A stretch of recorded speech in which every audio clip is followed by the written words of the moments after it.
Ibu bisa langsung juga komen di kolom chat sehingga nanti akan terbaca langsung oleh para pembicara kita yang luar biasa. Kan jarang-jarang kita bisa langsung mendengarkan dari sang peramu minyak farasnya Bapak Ibu. Jadi saran saya manfaatkan kesempatan pada malam hari ini untuk belajar dan langsung bertanya jika Bapak Ibu mempunyai keluhan atau pertanyaan. Nah, Bapak Ibu, karena waktu sudah berlalu terus, semakin malam, kita akan segera saja memasuki materi utama kita. Seperti yang saya katakan tadi, materi ini akan dibawakan langsung oleh seorang sosok yang sangat luar biasa, Bapak Ibu. Sosok yang begitu senang berbagi, dan beliau sendiri telah menekuni pengobatan tradisional ini lebih dari 20 tahun lamanya. Di mana kemampuan ini diwarisi beliau dari kakek beliau yang juga merupakan seorang penekun pengobatan tradisional. Sehingga beliau menjaga semua itu sampai akhirnya beliau bisa mendirikan satu perusahaan yang bergerak di bidang obat tradisional yang saat ini kita kenal dengan nama Faras. Dengan kerendahan hati beliau, hari ini khusus beliau meluangkan waktunya untuk berbagi bersama kita di eksklusif webinar ini untuk membagikan materi yang sangat luar biasa, yaitu menjaga kesehatan lambung saat puasa. Untuk itu segera saja kita panggilkan sang peramu minyak Faras dan juga Presiden Direktur dari PT Faras Sadan Nusantara, Bapak Putu Eka Suryawan. Pak Putu, saya persilakan. Ya, terima kasih Bu Niti. Hari ini cantik sekali. Terima kasih Pak Putu. Di mana ini Bu live-nya? Di rumah Pak. Oh, di rumah. Oke. Karena waktu terbatas saya ambil alih langsung ya Bu Niti ya. Silakan Pak. Selamat malam teman-teman semua. Gimana kabarnya hari ini? Bagi teman-teman yang beragama Islam, Muslim, selamat menjalankan ibadah puasa dan malam hari ini khususnya selamat berbuka puasa. Jadinya mudah-mudahan di sela-sela kekusukan puasa bisa mengikuti acara webinar sehat bersama Faras, sehat tanpa minum obat.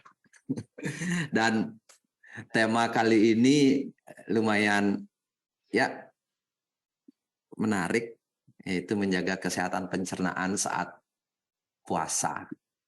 Nanti saya akan bahas sedikit itu. Hari ini saya bersama Bu Dr. Ami dan Pak Dr. Mustika. Jadinya saya pengen ngajak Bu Dr. Ami karena beliau Muslim dan beliau juga seorang dokter. Mudah-mudahan bisa menjadi memberikan inspirasi lebih banyak. Tapi sebelumnya mudah-mudahan suara saya bagus di setiap kota. Di mana saja Anda berada silahkan komen. Mudah-mudahan suara saya oke ya. Cuaca di Denpasar cerah, bintang masih bertebaran, jadinya oke saja. Ya, Manado hadir. Oke, jelas. Bandung, malam. Terus adakah yang Muslim di sini yang baru saja buka puasa?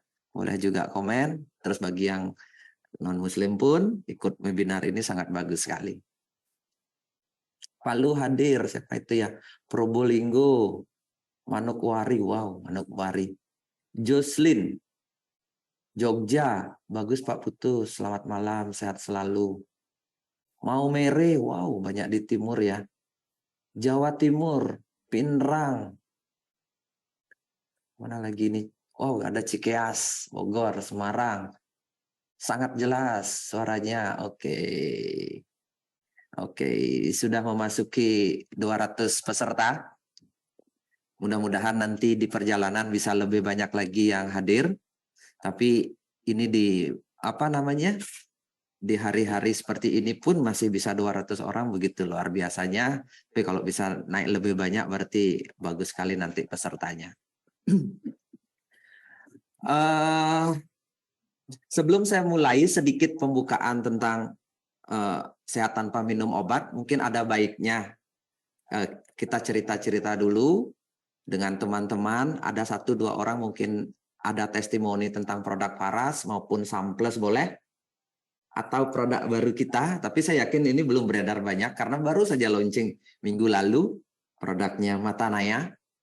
Ini promosi sedikit dulu ya. Ini Matanaya adalah produk yang saya buat khusus sebenarnya buat diri sendiri, di mana saya adalah orang yaitu dengan mata yang hampir di atas 5 jam sampai 10 jam per hari di depan HP atau di depan laptop. Jadinya saya kepikir ada nggak ya untuk membuat kesehatan mata. Akhirnya saya coba mencari, akhirnya dibuatlah produk Matanaya ini. Dan sebelum produk ini launching, saya sudah pakai sendiri produk ini dan lumayan lah, terasa lebih enak lah. Minimum mata saya tidak terganggu. Kadang-kadang memang agak perih kalau habis nonton. Setidaknya kebutuhan nutrisi akan mata vitamin mata tercukupi. Karena nggak mungkin lah saya makan wortel setiap hari, nggak mungkin saya makan tomat setiap hari, terus cari bilberry di mana gitu kan. Jadinya minimum kebutuhan kesehatan mata terpenuhi, sehingga saya tidak takut lagi di depan laptop. Anda bisa coba, nanti launchingnya sekitar mungkin bulan depan. Cekidot, nanti Anda bisa coba ini. Terus bagi teman-teman yang mau ngasih testimoni, silakan share di sini atau raise hand. Bagi yang mau, boleh cerita, tapi ini pengalaman pribadi ya, tentang penggunaan minyak Faras, bisa tersembuhkan penyakit apa. Jangan ceritakan pengalaman orang lain. Pengalaman pribadi, pakai Samples Matanaya bisa untuk terapi gula darah enggak? Pakai Samples saja, jauh lebih bagus ya. Jauh lebih bagus, terus dikombinasi dengan minyak Faras. Karena ini lebih ke nutrisi untuk mata kalau Matanaya.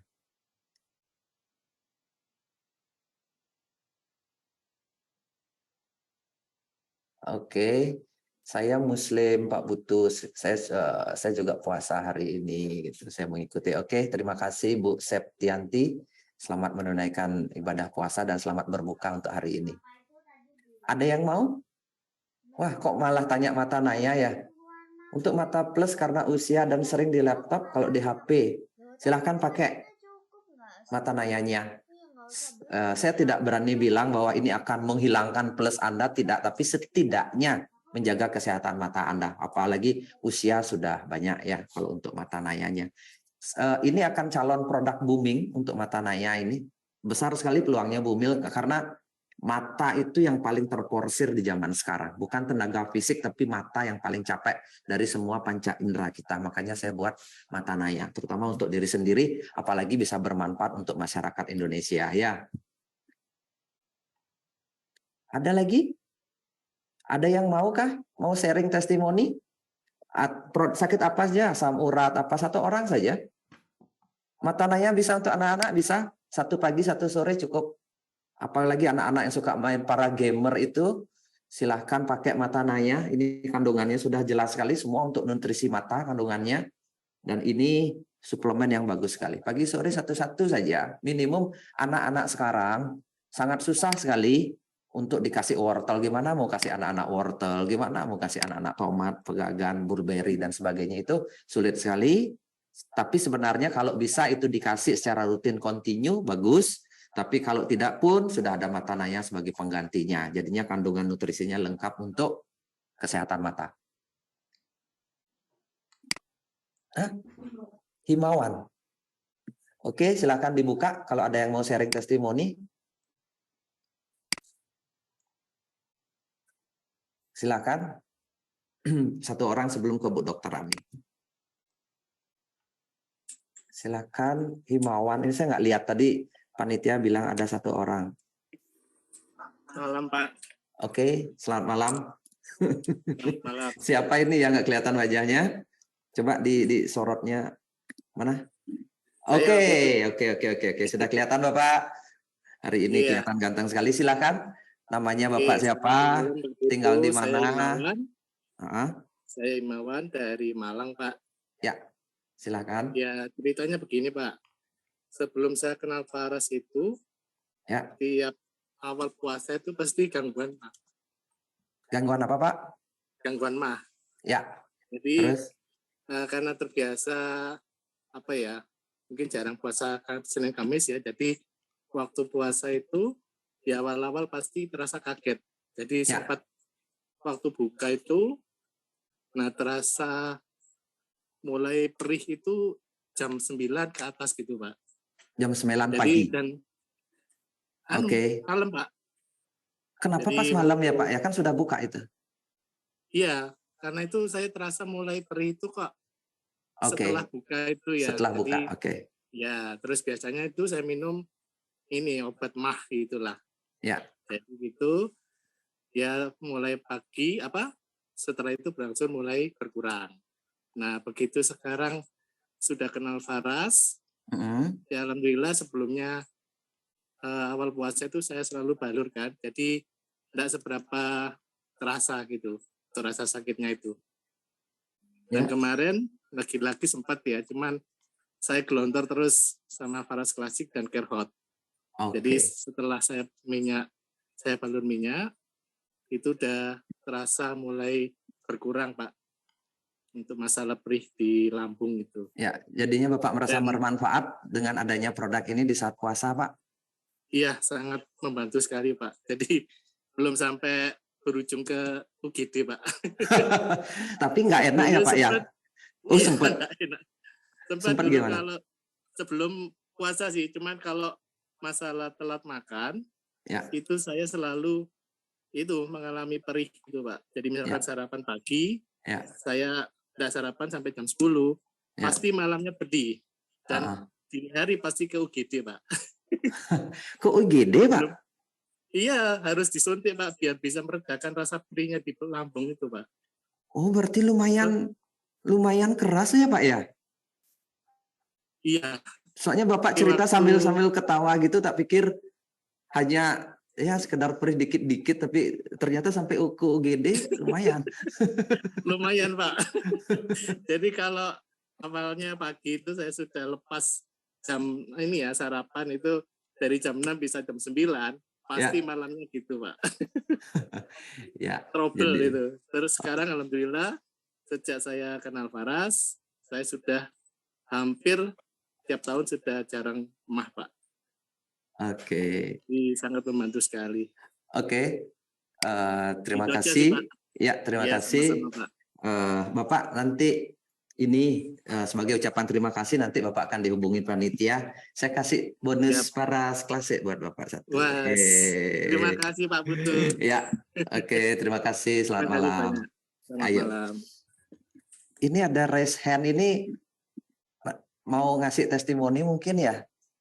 Mungkin Ibu Winarsih ini raise hand bener ya, Ibu ya? Ibu mau ngasih testimoni kah? Ibu Winarsih? Oke, silahkan kalau mau.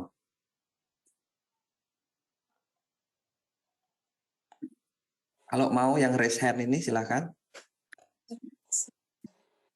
Oke, silahkan. Ibu namanya siapa, dari kota mana, usianya berapa, dan keluhannya apa, silahkan diceritakan. Ya, sebentar. Aduh. Mana ya? Sudah, suaranya udah masuk kok. Ya, selamat malam Pak. Iya, selamat malam. Ini saya mau menceritakan testimoni buat suami saya dulu. Ya. Saya Faras dari Pak Gede dari Bali. Ya. Kodano. Itu ceritanya suami ada asam urat. Ya. Terus ada benjolan di punggung. Itu tiap hari sebelum tidur saya balur sambil saya pijat di punggung, di telapak kaki, sama di tulang punggung sampai tulang ekor. Itu tiap hari selama ada 1 bulan. Ya. Benjolan yang di punggung suami saya lama-lama mengecil dan sekarang hilang, sampai tukang pijetnya itu heran, di mana itu benjolan yang di punggung Bapak gitu. Tanya itu sama ibu yang ngobatin gitu. Malah tukang pijetnya yang tanya. Balur dengan Faras. Asam kambingnya sembuh dan asam urat tidak pernah kambuh lagi, yang dulu sering bengkak dan tidak bisa jalan, sering sariawan, tiap hari itu sariawan terus sampai saya heran, Astongkaro berkat Faras, semua penyakit dari suami saya Astongkaro sembuh. Dan keponakan yang di Jawa juga saya kirimin itu Faras, dan alhamdulillah juga Pak sembuh. Demikian. Ya, Ibu, yang di punggungnya itu di punggung sebelah mana, Ibu? Apakah lumayan besarkah atau gimana, Bu, ceritanya? Sebesar telur bebek. Oh, besar ya?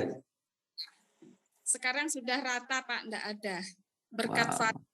saya. Ya. Terus kalau asam uratnya sampai bengkak gitu kah, Bu? Asam uratnya Bapak? Sampai bengkak merah dan tidak bisa jalan kemarin. Ya, gimana caranya Ibu pakaiin minyak Faras? Itu saya balur juga yang di sakitnya dan yang di untuk rutinitas itu yang di punggung, di tulang ekor itu sama telapak kaki, sela-sela jari kaki, dan yang disakit habis itu minum air hangat. Oh, itu betul. Tiap Ya, hari. betul. Wah, bagus Bu. Jadinya setelah terapi ingat selalu minum air putih atau air hangat ya Ibu. Ya, biar asam uratnya jadi benar-benar jauh lebih bagus hasilnya. Sekarang selalu langganan Faras. Bukan hanya untuk suami kan, untuk satu keluarga kan Bu? Keluarga di Jawa juga, di Sulawesi, semuanya. Sebentar dulu, Ibu tinggal di mana? Sekarang ada di Kaltim, Pak. Dulu di Bali. Saya asli. Oke. Ya, terima kasih banyak Bu karena waktunya terbatas. Jadinya terima kasih testimoninya. Selamat malam. Semoga sehat selalu bersama keluarga. Terima kasih. Nanti akan dihubungi panitia Ibu ya. Nanti saya kasih bingkisan juga. Ya. Oke, saya pikir cukup 2 saja dulu karena waktunya agak terbatas ya Bapak Ibu ya. Karena kita akan komitmen selesaikan acara ini sampai jam 10 karena kita mulainya agak telat karena menghormati teman-teman muslim yang berbuka puasa. Dan saya sedikit dulu prolog sebelum masuk ke Bu Dr. Ami tentang, mudah-mudahan Bu Dr. Ami sudah siap. Jadinya saya sedikit prolog dulu tentang sebenarnya saya melihat efek dampak puasa itu dari data statistik. Sebenarnya saya melihat dan dari pengalaman saya pribadi ketemu banyak pasien, orang gangguan pencernaan itu kemungkinan besar sih bukan karena kurang makan ya atau karena puasa, tapi karena banyak problem-problem lain juga dan dikombinasi juga dan muncul puncaknya pada saat puasa. Jadinya menurut saya bukan puasanya yang membuat Anda menjadi masalah di kesehatan pencernaan, tapi yang jadi masalah itu adalah gaya hidup sebelum Anda berpuasa itu. Itu yang paling berat yang harus kita perbaiki menurut saya. Jadinya makan yang tidak teratur, kadang-kadang makan yang berlebihan pun menyebabkan kita menjadi banyak gangguan pencernaan. Malah karena temanya ini adalah gangguan pencernaan pada saat puasa, dan ini tema dipilih oleh panitia, tapi saya lebih menyoroti kepada penyakit kolesterol dan asam uratnya pada saat puasa. Nanti biasanya dampaknya muncul setelah masa-masa setelah puasa. Karena kalau saya lihat di TV-TV malah jumlah pembelanjaan makanan, daging dan sebagainya itu jauh lebih tinggi. Jadinya ada efek balas dendamnya. Ini yang harus perlu kita waspadai. Jadinya sebelum puasa misalnya kita makannya biasa saja, tapi pada saat puasa kita berbukanya malah jauh lebih banyak dari hari-hari biasa. Kita makan lebih banyak, makan manis yang lebih banyak, makan daging-daging yang lebih banyak, seperti ada balas dendamnya. Kita ada balas dendamnya, terus kita makan jauh lebih banyak, malah sehabis puasa ini bisa jadi dampak yang begitu luar biasa menurut saya. Jadinya bukannya membuat puasa itu kita menjadi lebih sehat karena menahan lapar terus kita balas dendam di sore harinya, tapi malah bisa menyebabkan banyak problem penyakit yang lain bisa muncul. Makanya saya berpesan sama teman-teman, karena dulu saya pernah sekitar 7-8 tahun di Surabaya, Saya sangat mengerti bagaimana teman-teman muslim berpuasa karena saya sering mengikuti teman-teman berpuasa dan saya kadang-kadang ikut puasa untuk menghormati dan juga pengen latihan juga puasa. Dan memang kalau kita tidak mawas diri, kalau kita tidak kontrol diri, itu ada dampak balas dendamnya, pengen makan lebih banyak, dan itu bisa menyebabkan sudah makannya tidak teratur, tidak makan 12 jam, terus makan mendadak banyak di malam hari, padahal pencernaan lagi istirahatnya di malam hari, pencernaan harusnya istirahat di malam hari, dia mencerna dengan kandungan-kandungan kolesterol yang begitu tinggi, dan ini bisa menyebabkan. Makanya puasa yang baik menurut saya, pengalaman saya pribadi, puasa makan juga diimbangi dengan puasa pikiran. Jadinya benar-benar kita harus bisa mawas dan kontrol diri, baru manfaat puasa ini akan menjadi optimal. Makanya saya secara pribadi sangat merekomendasikan, masukkah suara saya? Emma coba cek sini, Mas. Ini kok ketutup dia zoom-nya. Sini dulu. Makanya saya rekomendasikan malah selain kita menggunakan faras, saya sangat rekomendasikan Anda menggunakan SAMPLUS. Jadinya Bapak Ibu, saya rekomendasikan adalah menggunakan, ini sorotannya juga nanti, menggunakan SAMPLUS ini ya. Jadinya nanti setelah Anda buka puasa, setelah Bapak Ibu buka puasa,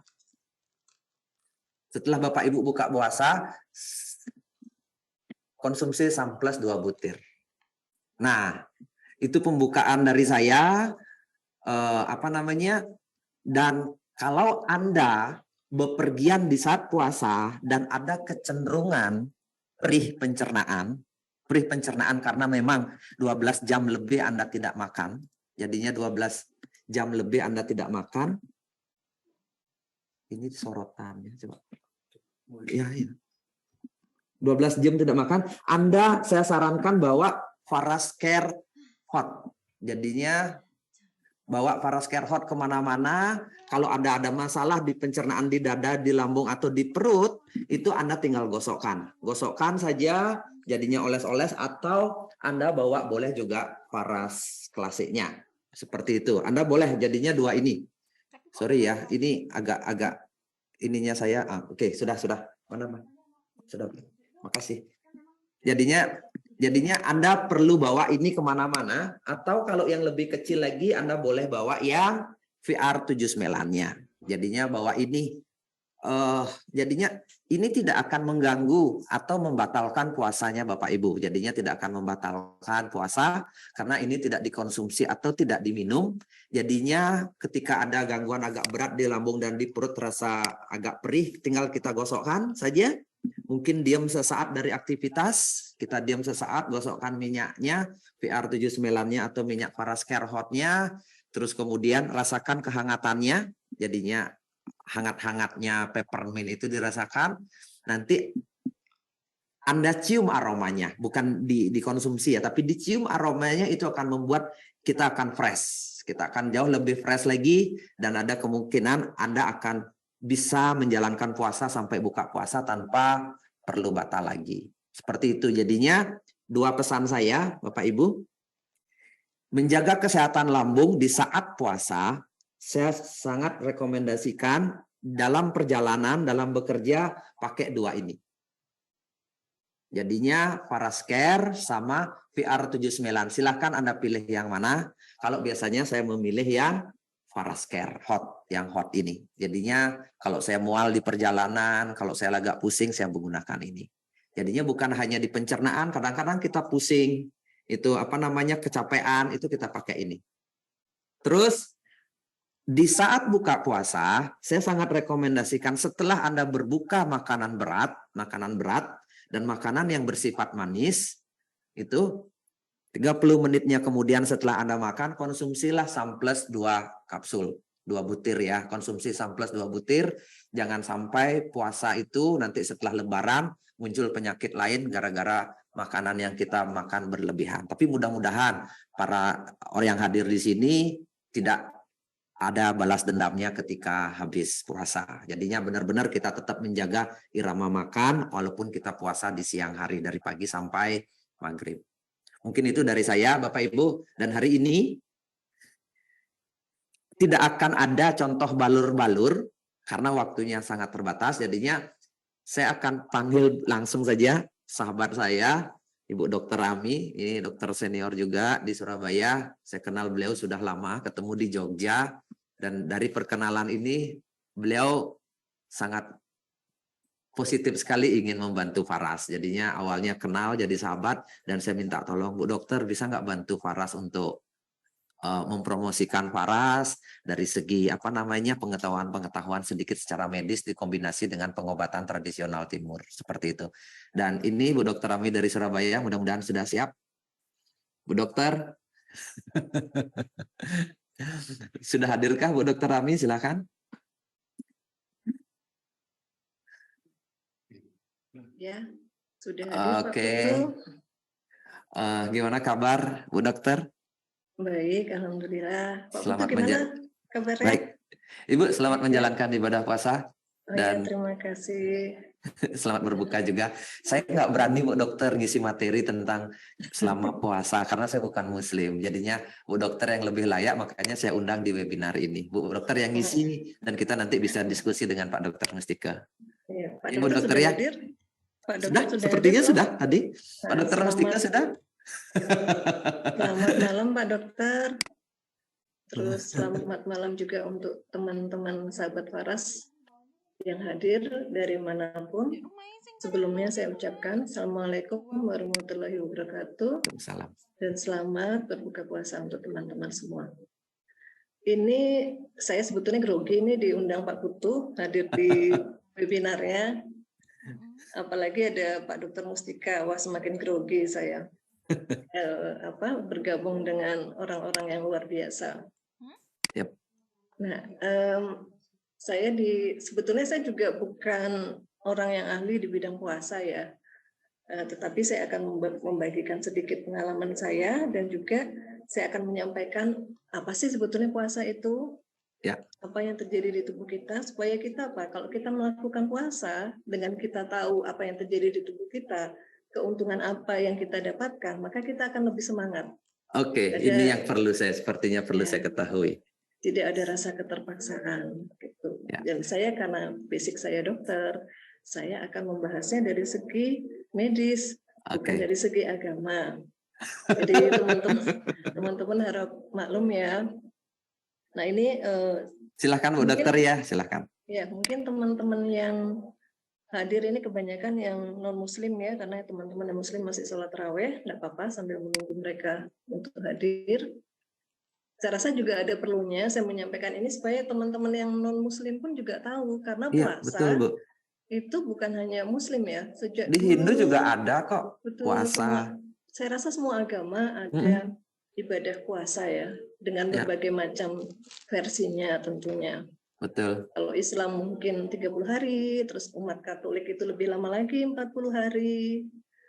Lalu mungkin umat Hindu pas hari raya Nyepi ya Pak Putu mulai pagi. Sama bulan hidup sama bulan mati juga Bu kadang-kadang. Oh gitu, berarti sebulan 2 kali.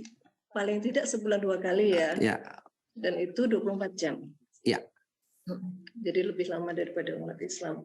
Ya.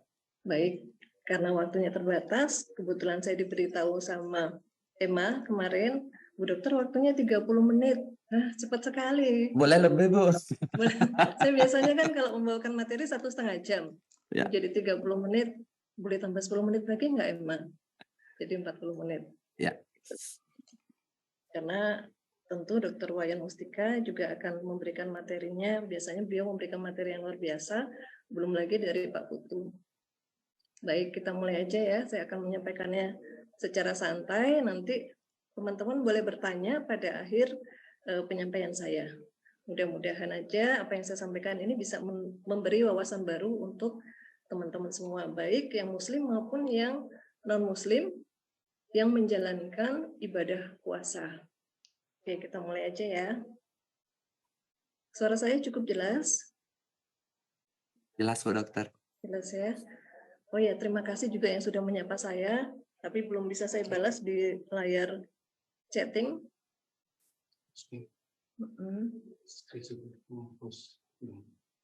Hostnya saya minta tolong.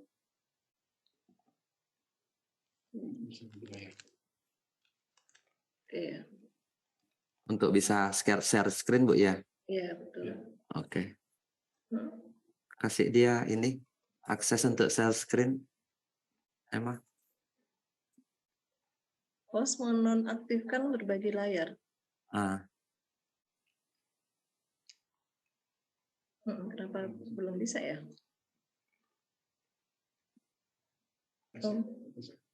Pak Pasek, untuk operator tolong saya diaktifkan.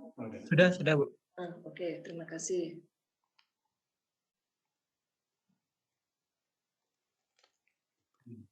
Ini sudah kelihatan belum? Belum, Bu. Belum kelihatan. Gelap. Nah, ini tinggal full screen sekarang sudah. Oke, sekarang full screen ya.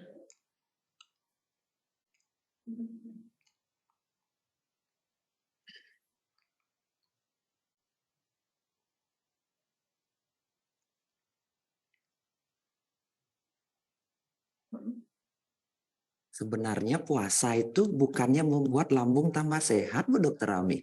Kalau dari sudut timur sebenarnya buat sehat. Betul. Nanti kita Saya dengerin dulu dari Bu Dokter ya.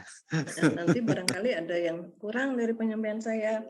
Silakan Pak Putu dan Pak Dokter Wayan. Oke, kita diskusi nanti habis ini. Enak kayaknya diskusinya. Ya. Nah, ini untuk itu saya akan menjelaskan apa sih sebetulnya puasa Ramadan itu. Puasa Ramadan adalah ini maaf, sudah jelas layarnya? Belum full screen, Bu Dokter. Belum full screen. Apa lambatnya di sini? Di tempatnya emang belum juga? Sebentar. Saya ulang lagi ya.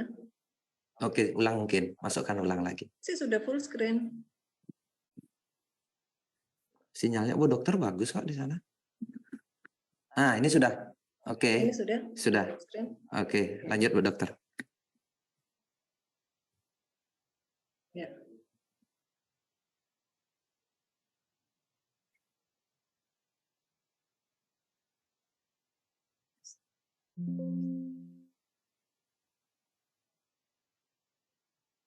Ya.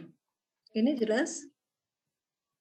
Sudah kelihatan ya? Sudah Bu Dokter, silakan langsung aja.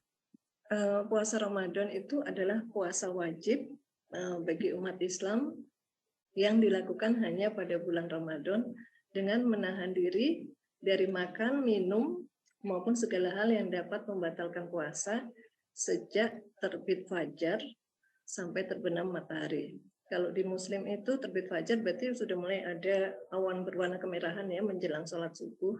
Itu adalah tanda dari mulai terbitnya fajar. Jadi kalau kita hitung, kalau di Indonesia, itu kita puasa antara 14 jam, 12 sampai 14 jam, bahkan bisa lebih.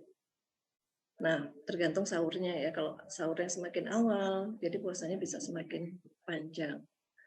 Pada beberapa negara bagian di luar negeri, ada yang puasanya lebih singkat, tergantung lokasinya. Ada yang hanya 10 jam, bahkan ada yang lebih dari 20 jam.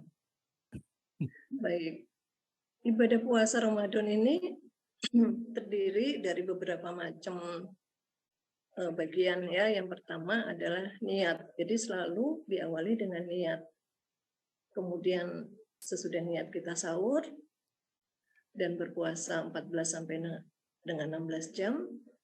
Lalu buka puasa pada saat matahari sudah terbenam. Dan bisa menjalankan sholat tarawih bagi yang mau menjalankan. Karena sholat tarawih ini adalah ibadah yang sunnah. Jadi boleh dilakukan, boleh tidak. Kemudian juga banyak yang membaca Al-Quran. Ini yang kita sebut dengan tadarus. Bahkan ada yang sampai berjam-jam mulai pagi sampai dengan malam. Dan dilanjutkan lagi sesudah sahur.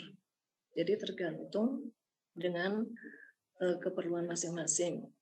Dan biasanya umat Islam karena Ramadan ini hanya datang setahun sekali, tidak menyia-nyiakan kesempatan ini. Karena belum tentu tahun depannya lagi bisa bertemu dengan Ramadan. Dan karena ini adalah bulan yang istimewa, maka sering dilakukan amalan-amalan yang juga diharapkan bisa menambah pahala bagi yang melakukan. Contohnya adalah amal perbuatan baik, kemudian sedekah, dan zakat fitrah pada akhir bulan Ramadan. Oke. Perintah puasa ini dipercaya, diperintahkan Tuhan sejak dulu kala. Jadi sejak pertama manusia ada itu sudah diperintahkan. Ini terdapat dalam Al-Quran. Saya mengutip salah satu aja ya, surat Al-Baqarah 183 bahwa hai orang-orang yang beriman, diwajibkan atas kamu berpuasa sebagaimana diwajibkan atas orang-orang sebelum kamu agar kamu bertakwa. Dari sini kita bisa melihat bahwa puasa ini sudah dilakukan sejak dulu kala, sudah ribuan tahun yang silam, dan berlanjut sampai dengan sekarang. Oke. Sebetulnya apa sih manfaat puasa itu? Secara prinsip, puasa itu membuat sehat baik fisik maupun psikis kita. Kenapa kok bisa gitu? Baik, kita bicarakan ya satu persatu. Dari mulai yang saya sebutkan tadi, dari poin-poin ibadah di bulan Ramadan. Yang pertama, kalau kita puasa, kita selalu mendahului dengan niat untuk berpuasa. Sebetulnya tujuannya ini adalah untuk mempersiapkan tubuh kita agar siap berpuasa mulai dari terbitnya fajar sampai dengan terbenam matahari. Jadi berpuasa selama kurang lebih 14 jam. Nah, kita untuk niat berpuasa boleh melakukan dari dalam hati ataupun diucapkan, tetapi disarankan diucapkan. Kenapa? Nanti kita jelaskan ya. Ternyata pada saat kita berniat, itu sudah terjadi penjalaran niat kita itu melalui saraf sensorik maupun saraf motorik. Dan kecepatannya ini sangat tinggi, melebihi kecepatan dari mobil balap. Kecepatannya adalah saraf sensorik 240 km per jam. Sedangkan kalau saraf motorik 320 km per jam. Jadi sangat cepat ya Pak Putu. Iya, Lebih cepat dari mobilnya Pak Putu ya. Yang BMW itu. Nah, kita tingginya anggaplah rata-rata antara 1,5 sampai 2 meter. Jadi dalam jarak 2 meter ini boleh dibilang sekejap mata niat itu sudah menyebar ke seluruh tubuh kita. Dan dengan niat kita sebetulnya itu menekan pusat lapar, haus, dan syahwat. Syahwat itu nafsu. Dengan berniat yang letaknya itu ada di hipokampus. Hipokampus itu di mana sih? Adalah di otak bagian bawah. Nih, di daerah sini. Ini yang berwarna biru. Dengan kita berniat, maka pusat lapar, haus, dan syahwat itu ditekan. Jadi kita mengurangi keinginan untuk makan, minum, dan melakukan hal-hal yang bersifat nafsu. Dan kalau kita mengucapkannya secara lisan dengan afirmasi, kita mengucapkan niat, maka ini akan merangsang otak belahan sebelah kiri dengan afirmasi tersebut. Dan otak belahan kiri ini akan mengaktifkan tubuh di bagian sebelah kanan, baik saraf maupun organ-organ di sebelah kanan. Karena otak belahan kiri akan mengaktifasi sebelah kanan, begitu pula yang sebaliknya. Otak belahan kanan akan mengaktifasi tubuh bagian kiri, jadi bersilangan.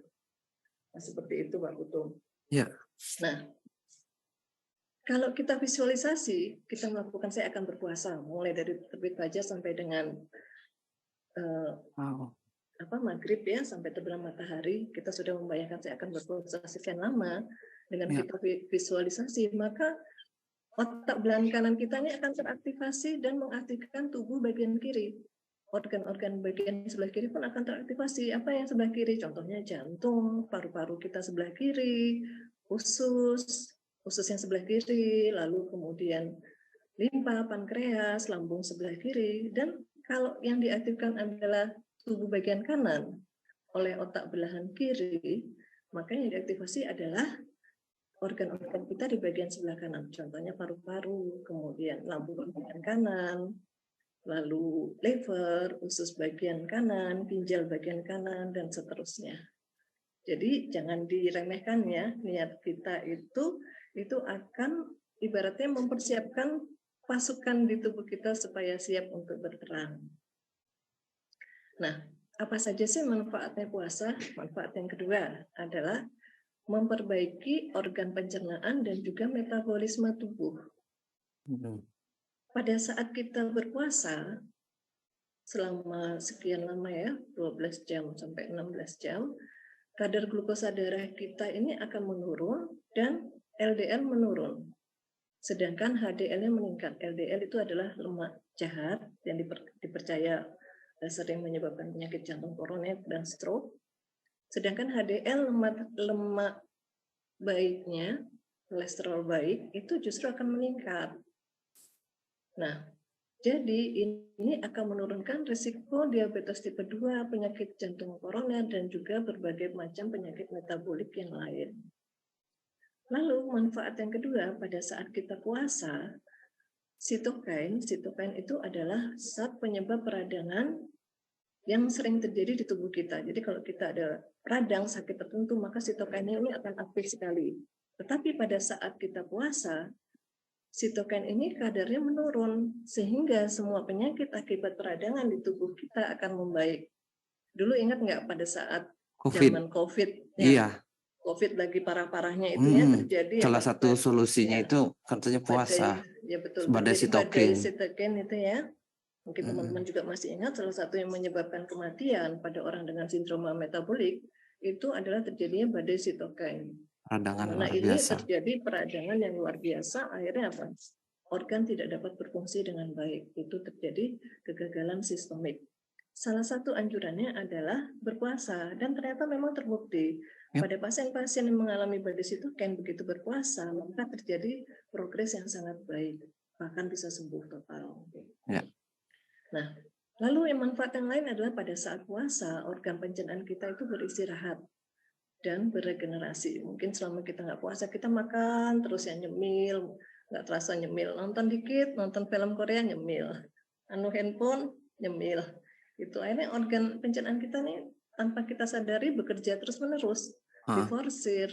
Nah, pada saat kita puasa, organ ini akan beristirahat dan beregenerasi. Jadi seperti tadi Pak Himawan yang suka sakit mah, pada saat berpuasa ini biasanya orang-orang yang sakit mah itu justru akan sembuh karena organnya beristirahat dan beregenerasi. Yep. Kemudian kalau puasa kita lebih dari 16 jam, maka akan terjadi yang namanya autofagi. Autofagi ini adalah pada saat sel itu kelaparan karena puasa 16 jam, maka sel itu akan mempertahankan hidupnya dengan memakan sel yang sakit, sel yang mati, sel yang rusak, sel kanker, virus, benda asing, ataupun radikal bebas. Jadi yang dianggap musuh lah, gitu loh, dimakan semua. Sehingga dengan memakan benda-benda yang ini ya, sel-sel yang lain, contohnya sel kanker yang abnormal, kemudian virus, serta radikal bebas, kemudian sel-sel yang mati, maka terjadi proses apa? Pembersihan dari tubuh kita, dari sel-sel yang rusak. Terjadi proses regenerasi dan penyembuhan dari berbagai penyakit. Hal ini sudah diteliti selama lebih dari 30 tahun oleh Yoshinori Osumi. Beliau adalah seorang dokter dari Jepang. Karena penelitiannya ini yang menemukan autofagi, dan di mana autofagi ini terjadi pada puasa yang lebih dari 16 jam. Maka penelitian beliau ini pada tahun 2016, ya benar sekali Pak Putu, mendapat hadiah Nobel pada bidang fisiologi dan kesehatan. Jadi pantes saya Bu Dokter, kalau saya puasa itu, habis puasa itu enteng rasanya badan. Tapi saya bilang yang 24 jam ya Bu ya. Rata-rata kalau saya puasa itu 30 jam. Karena sebelum puasa itu wajib tidak makan 6 jam sebelumnya. Jadinya kan total 30. Habisnya itu besoknya itu enteng banget tubuh saya terasa. Seperti dunia baru rasanya. Betul, mungkin ini ya juga penyebabnya. Proses autofagi. Ya. Jadi terjadi proses itu tadi detoksifikasi dengan cara puasanya lebih dari 16 jam. Apakah kalau puasanya kurang dari 16 jam tidak terjadi autofagi? Terjadi juga, tetapi yang terbaik adalah kalau lebih dari 16 jam. Oke, kita lanjut ya. Dan yang ini nih, puasa mengaktifkan gen sirtuin yang memperlambat proses penuaan. Nah, ini diselidiki pada tahun baru aja sih sebetulnya tahun 2001. Nah, gen sirtuin ini adalah gen yang terdapat di mitokondria. Mitokondria itu adalah bagian sel di mana fungsinya itu mirip seperti tungku, memasak makanan, kemudian menghasilkan energi untuk tubuh kita. Jadi kalau kita merasa lemah, itu artinya mitokondria kita itu kurang menghasilkan energi dengan baik. Pada mitokondria ini terdapat, ini ya, kalau kita lihat ini selnya, ini yang saya tunjuk ini, kemudian kalau gambarnya diperbesar ini ya, yang berwarna hijau, ini adalah mitokondria. Setiap sel pasti punya mitokondria, selain mempunyai inti dan organel yang lain. Nah, mitokondria ini terdapat gen yang namanya sirtuin. Dan saat ini ditemukan sirtuin 1 sampai 6. Jadi diberi nomor 1 sampai 6.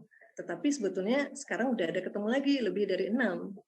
Tapi pada saat materi ini, penelitian ini ditampilkan, itu baru tertulis 1 sampai dengan 6. Gen ini sebetulnya adalah gen yang tertidur. Tidur pula seperti putri tidur ya.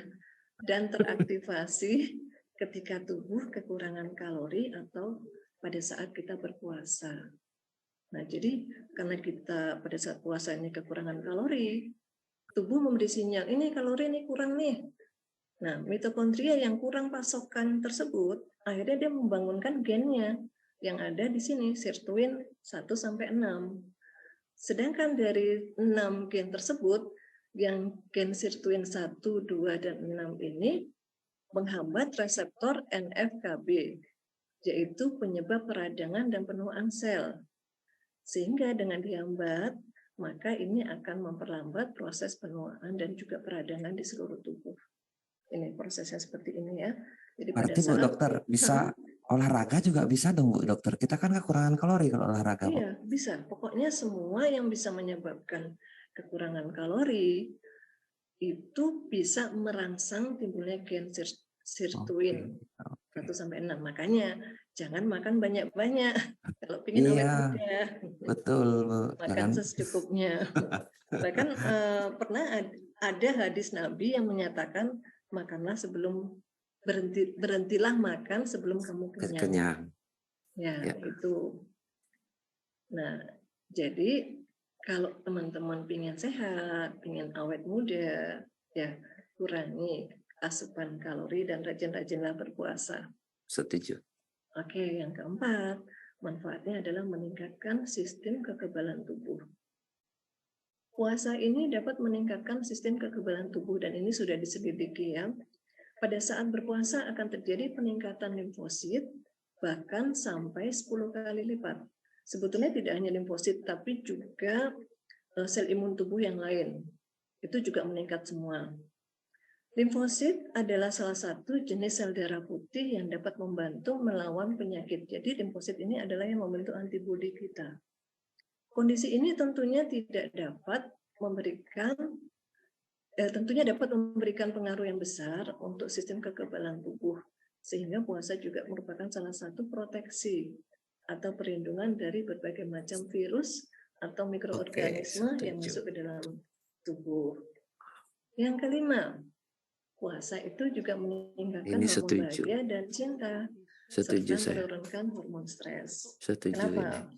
Puasa itu membuat tubuh memproduksi hormon endorfin yang dapat membantu meningkatkan mood. Tetapi tidak langsung keluar pada hari pertama, biasanya keluar pada hari ketiga, keempat, dan seterusnya. Sehingga pada hari ketiga, keempat, dan seterusnya emosi kita itu lebih terkontrol. Lebih stabil. Ya, lebih stabil. Jadi kalau hari pertama mungkin masih lemes-lemes gitu ya, hari kedua udah agak nggak lemes, hari ketiga sudah mulai stabil karena hormon endorfinnya sudah mulai dikeluarkan dengan lebih lancar. Ya.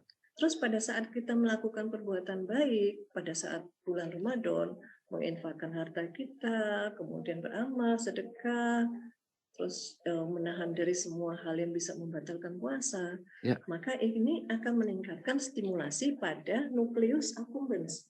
Nukleus accumbens ini letaknya juga di kepala, dekat hipotalamus tadi ya, beda cuma sedikit jaraknya dari hipotalamus. Pada saat terjadi rangsangan karena kita melakukan perbuatan baik, ini akan melepaskan hormon dopamin. yang menimbulkan rasa bahagia. Dan karena secara psikologis puasa itu menimbulkan suasana batin yang tenang dan teduh, karena kita juga selain berpuasa kita juga mendengar lantunan ayat-ayat Al-Quran, kemudian juga suasana lebih tenang, otomatis rasa amarah kita itu juga akan lebih menurun, sehingga menurunkan hormon adrenalin dan juga hormon stres lainnya seperti kortisol dan noradrenalin.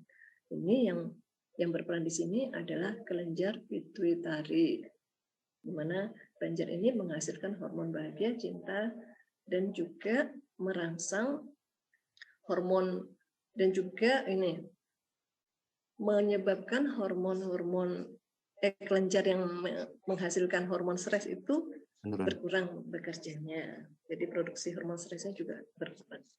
Ini saya kok ngomongnya belepotan ya. Grogi ini sama Pak Putu. Enggak, bagus Bu. Ini tersistematis penjelasannya Ibu, menarik sekali.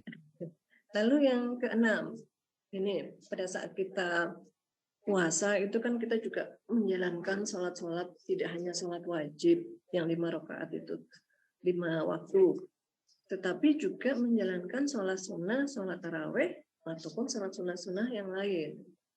Dan setiap kali kita sholat, kita itu melakukan suatu ritual yang bernama sujud. Jadi kepala kita letakkan di lantai yang posisinya paling rendah kepala kita. Nah, seperti ini. Ya. Nah, pada saat kita sujud tersebut, maka darah akan banyak mengalir ke daerah prefrontal cortex, kemudian lobus parietalis serta ubun-ubun. Di mana ini daerahnya itu ini. Di mana daerah ini pada saat posisi kita berdiri gini, itu aliran darah menuju ke sana itu sangat sedikit. Nah, dengan kita bersujud, maka aliran darah ini akan lebih lancar menuju daerah tersebut. Dan daerah ini adalah merupakan daerah prefrontal itu adalah pusat ini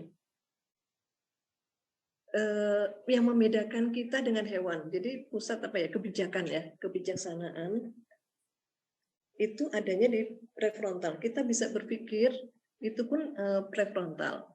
Kita bisa menimbang baik dan buruk, itu adalah yang dipakai adalah area prefrontal. Daerah yang berwarna biru ini itu adalah lokasi ilmu dan keterampilan. Jadi kalau kita menimba ilmu, terus kita mengasah keterampilan, data tersebut akan disimpan di daerah ini. Sedangkan daerah yang berwarna coklat ini adalah kalau kita menyimpan watak dan bakat kita. Misalnya kita melatih terus watak dan bakat kita, ini akan disimpan di sini. Sedangkan daerah yang hitam, ini adalah lokasi khilaf dan dusta. Dosa, kalau kita berbuat dosa, ini disimpan di sini nih, daerah yang hitam, yang gelap.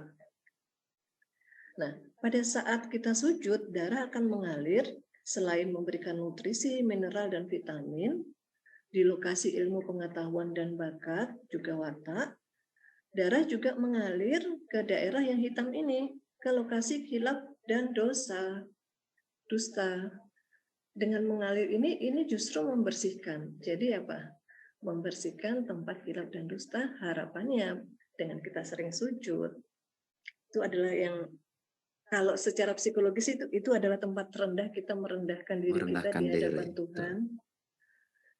Selain secara biologis ya, secara medis ini terjadi proses seperti ini, diharapkan pada akhir puasa Ramadan dengan kita sering melakukan sholat sunnah yang banyak, perlahan-lahan tempat khilaf dan dusta itu juga akan ikut dibersihkan, sehingga harapannya pada saat kita akhir puasa kita kembali menjadi fitrah, menjadi bersih. Kemudian yang ketujuh, kebiasaan baik yang berulang-ulang selama puasa itu meningkatkan plastisitas dan neurogenesis yang membentuk akhlak yang baik. Ini seperti ilmu neuroscience ya, NLP. Kebiasaan yang diulangi terus-menerus selama 21 hari itu akan menjadi kebiasaan yang menetap. Nah, pada saat seseorang sedang melaksanakan puasa selama sebulan, pada saat melakukan aktivitas ibadah, maka akan terjadi sambungan-sambungan koneksi antar saraf, antar neuron, membentuk rute yang baru, yang lebih tebal, lebih panjang. Ini disebut dengan plastisitas dan neurogenesis. Ini gambarannya seperti ini. Kalau dalam kondisi biasa agak jarang, tetapi pada saat kita puasa, kita melakukan ibadah terus-menerus, ini akan lebih tebal, lebih panjang. Semakin tebal, semakin panjang, ini semakin baik. Kalau kita melakukan perbuatan baik, kalau melakukan perbuatan buruk, ya juga dampaknya akan lebih permanen. Semua kata-kata, kalimat, pesan, dan kebiasaan yang baik selama puasa ini akan tersimpan di lobus frontalis tadi ya, bagian depan, dan kemudian akan berjalan ke seluruh tubuh untuk membentuk akhlak yang baiknya. Jadi benar bahwa pikiran kita akan membentuk perkataan, perkataan akan membentuk perbuatan, perbuatan juga akan akhirnya akan membentuk sifat. Nah, itu karena pengulangan-pengulangan yang dilakukan secara terus-menerus lebih dari 21 hari. Jadinya sebenarnya puasa itu juga karena kita dibangun kebiasaan baik selama 30 hari itu kan Bu, bukan hanya puasa makan kan, sehingga pikiran yang baik itu menjadi kebiasaan hidup kemudian. Kan begitu. Ya, jadi diharapkan sebetulnya itu adalah seperti apa ya, pencetus saja di bulan Ramadan, tetapi yang benar adalah dilanjutkan terus bahkan sesudah Ramadan itu selesai sampai kita ketemu setidaknya menetap pikiran baik itu kan Bu, akhlak baik itu kan. Itu sebagai pemicu. Habis itu tinggal diteruskan, dilakukan terus-menerus. Nah, waktu ini Bu Dokter saya kan ikut yoga ini. Salah satu gerakan yang penting di yoga itu headstand. Headstand tahu ya, kepala di bawah itu. Jadinya berdiri pakai kepala di bawah. Dan itu memang untuk aliran darah ke otak dan itu baru saya tahu manfaatnya dari Bu Dokter tadi jelaskan. Karena kok bisa headstand ya? Rasa soalnya merah jadinya kepala itu karena kan di atas 30 detik sampai 1 menit kita tahan kepala di bawah, kaki kalau bisa diangkat setinggi mungkin atau pokoknya pantat lebih tinggi daripada kepala, intinya begitu. Dan itu posisi penting dan itu harus sering dilatih supaya darah mengalir ke otak katanya biar awet muda gitu. Tapi penjelasan Bu Dokter tadi lebih bagus lah daripada hanya sekedar bilang awet muda. Tapi saya akan membagikan sedikit pengalaman saya. Ada Pak Putu mengerti saya akan menyampaikan melakukan apa sih sebetulnya puasa itu, dengan ini. apa yang terjadi di tubuh kita supaya kita apa? Kalau kita melakukan Bu Dokter double suaranya. Tahu apa yang terjadi di tubuh kita. Double nggak suaranya? Dan apa yang kita dapatkan, maka matiin kita dulu.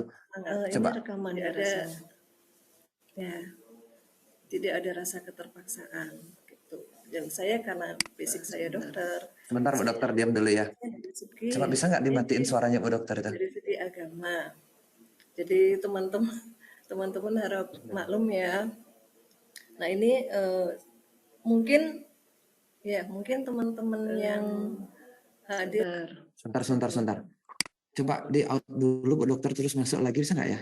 Oke, udah bisa? Oke Bu Dokter coba ngomong Bu Dokter sekarang. Sudah jelas? Oke sudah. Kok ada double ya tadi ya? Kenapa itu Bu ya? Ibu ada Bu Dokter Ami kedua kayaknya di Zoom ini. Ada makhluk dari dunia lain ikut nyambung. Iya. Kok tumben Zoom saya bertahun-tahun ini Bu Dokter muncul. Ini kita ngomong sesuatu yang baik jadinya di dimensi lain datang juga ya. Iya, saya kira tadi itu ada teman orang lain ngomong. Iya, ikut betul. nimbrung. Tapi saya dengerin kok suaranya Bu Dokter. Iya, kok suara dari yang terlambat gitu kan. Dokter alam lain. Baik, kita lanjut ya. Oke. Nah, ini sebetulnya pentingnya itu di sini. Nah, saya sendiri itu tidak setuju kalau kita berpuasa terus berbukanya itu jor-joran. Ini yang saya bilang Bu. Itu sebetulnya menyalahi dari makna puasa sendiri. Karena puasa itu sebetulnya kan menahan dari hawa nafsu. Pada saat kita makan jor-joran itu apa, nafsu kita itu ibaratnya tidak berkurang, tetapi hanya berpindah tempat, berpindah waktu saja. Ada kemungkinan Bu Dokter, pemahaman kita yang belum bagus kan dengan penjelasan Bu Dokter secara ilmiah tadi kan bagus. Jadinya orang jadinya paham, jadinya bukan hanya sekedar kewajiban, tapi kan pemahaman itu mungkin diperlukan juga. Karena Coba kita lihat di bulan puasa, konsumsi masyarakat Indonesia bisa 2 kali lipat loh Bu Dokter. Biasanya menghabiskan uang 100.000 per hari, di bulan puasa bisa 200-300.000 untuk konsumsi. Betul. Dan penyakit sindrom metabolik akhirnya meningkat drastis. Betul. Ditambah lagi pada saat Lebaran, makanan yang disajikan adalah makanan yang bersantan, berdaging, ya, betul. akan semakin memicu. Nah, ini kita bukannya sehat, malah jadi sakit dan hanya merubah jam makan, malah makannya kita malam habis-habisan Dokter. Betul. Ini yang harus diperbaiki benar-benar. Kalau saya paham tadi, saya tidak akan melakukan ini karena saya tahu makanan akan bisa saya awet muda dan sebagainya. Saya tidak akan balas dendam sepanjang buka puasa. Kalau bisa makan seminim mungkin ya. Seminim mungkin, sebisanya, secukupnya. Iya. Nah, tips saya yang pertama tips ini saya ambil dari pengalaman saya pribadi sih ya. Hindari makan dan minum berlebihan saat sahur dan berbuka puasa. Makanlah seperti biasanya. Kita ini hanya merubah jam makan, tetapi jangan menambah jumlah kalori yang masuk. Menambah pengeluaran karena akan merusak dari tujuan berpuasa itu sendiri. Ya, makanlah secukupnya. Kemudian pada saat kita berbuka puasa, itu makan makanan yang ringan dahulu.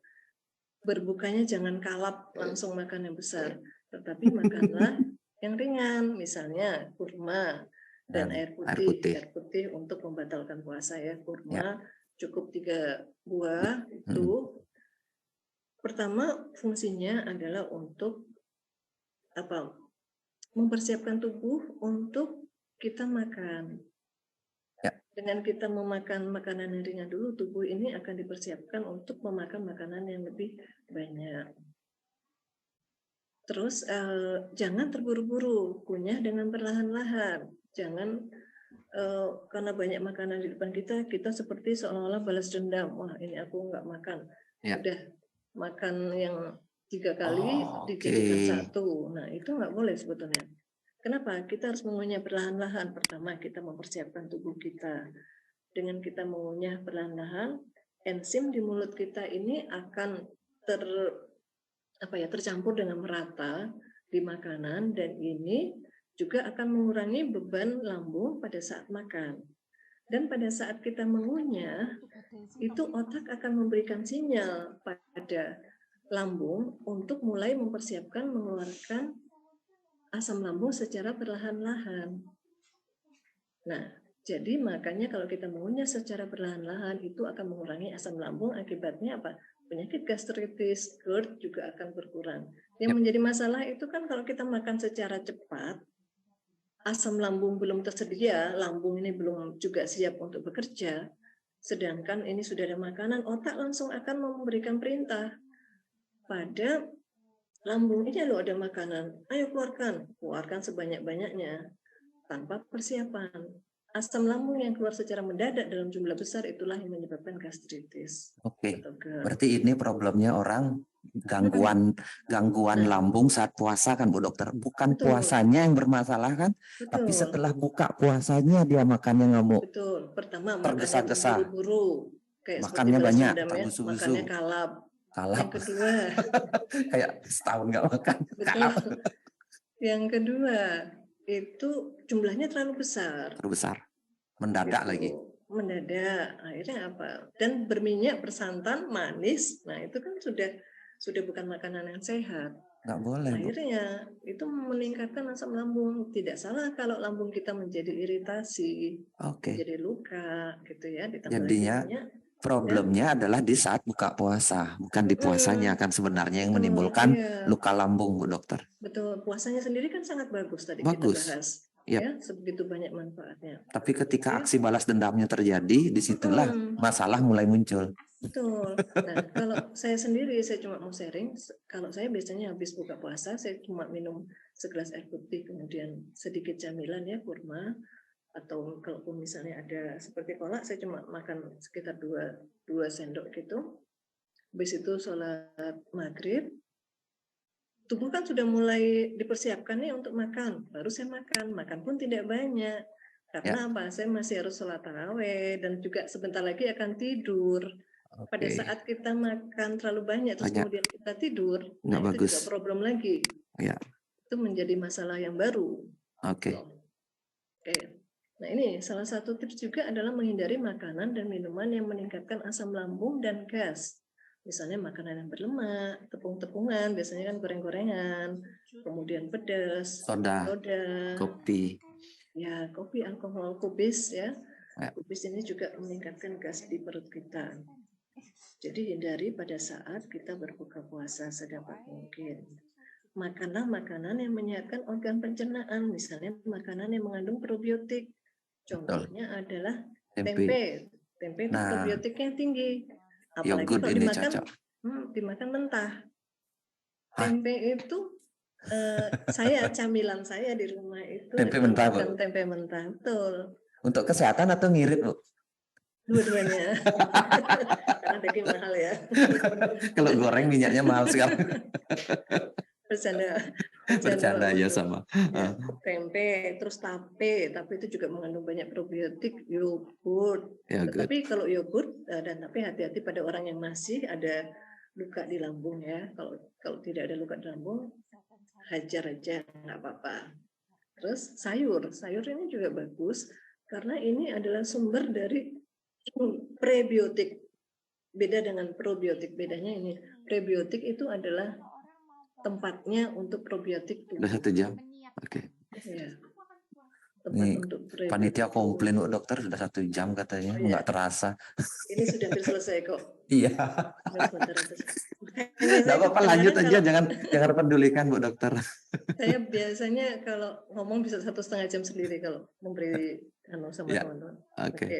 Terus juga hindari berbaring dan tidur setelah makan. Beri jarak paling tidak 2 jam. Oleh karena itu, kenapa berbaring nggak bagus setelah makan, Dokter? Sedikit penjelasan. Karena begini, pada saat kita berbaring, lambung itu posisinya kan datar dengan tubuh kita. Oke. Jadi makanan akan refleks kembali ke atas. Naik dia. Naik ke atas.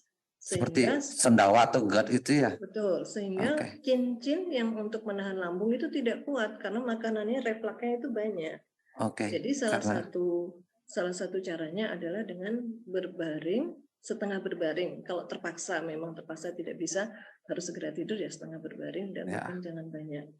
Dan jangan olahraga setelah makan ya, nanti akan mengganggu organ lambung kita. Terus konsumsi air putih yang cukup selama berpuasa.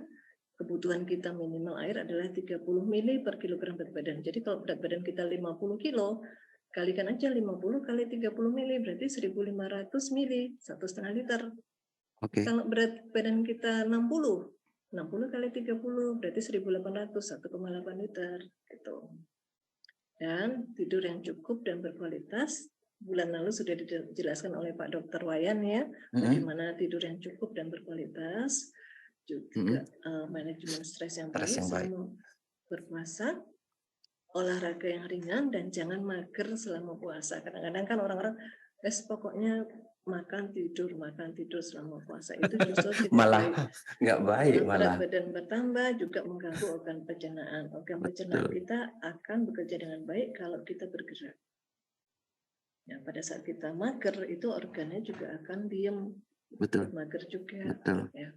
Bukan puasa itu membuat kita menjadi orang malas, kan begitu, Bu Dokter? Iya, jadi sering teman-teman ini salah kaprah ya.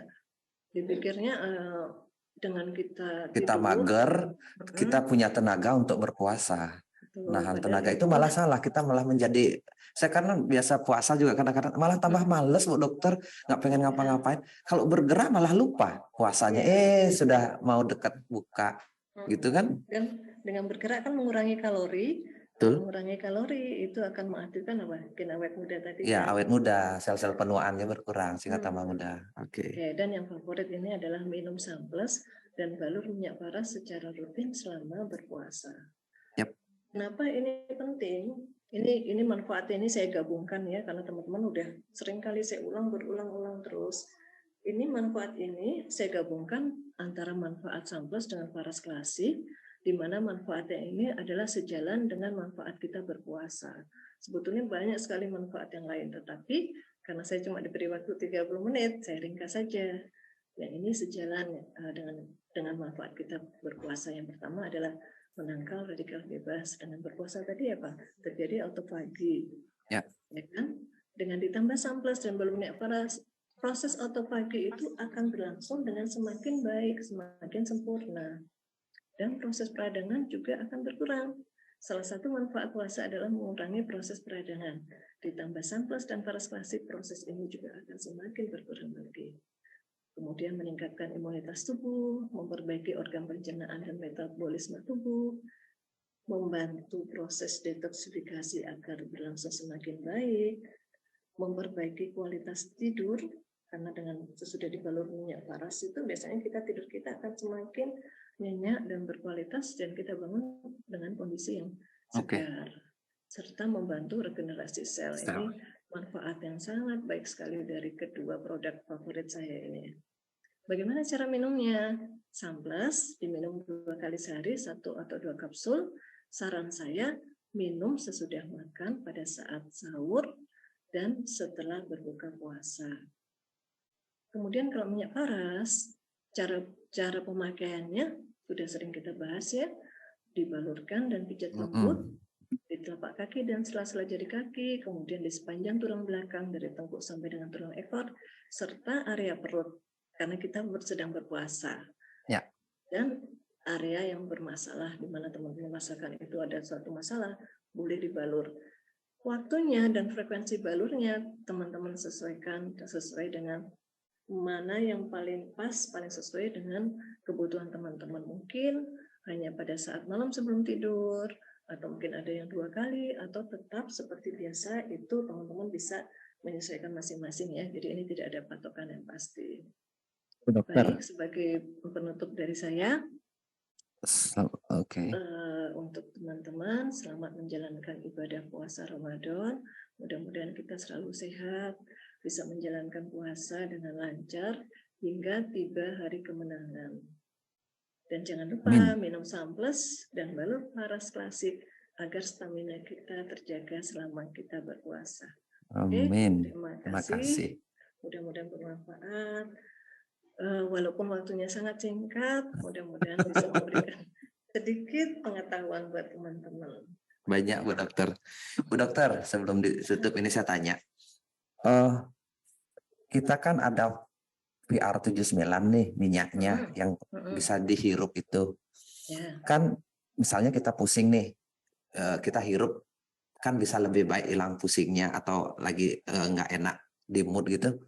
Saat puasa menghirup bau-bauan seperti minyak itu apakah membatalkan puasa? Tidak, karena yang membatalkan puasa adalah memasukkan segala sesuatu melalui mulut. Kemudian ada beberapa hal lagi yang lain yang dilarang. Berarti menghirup aroma supaya menghilangkan rasa pusing misalnya selama panjang puasa, tidak ada problem kah itu? Tidak akan membatalkan puasa. Boleh nggak dipastikan lagi dengan jawaban Pak Himawan tadi ya?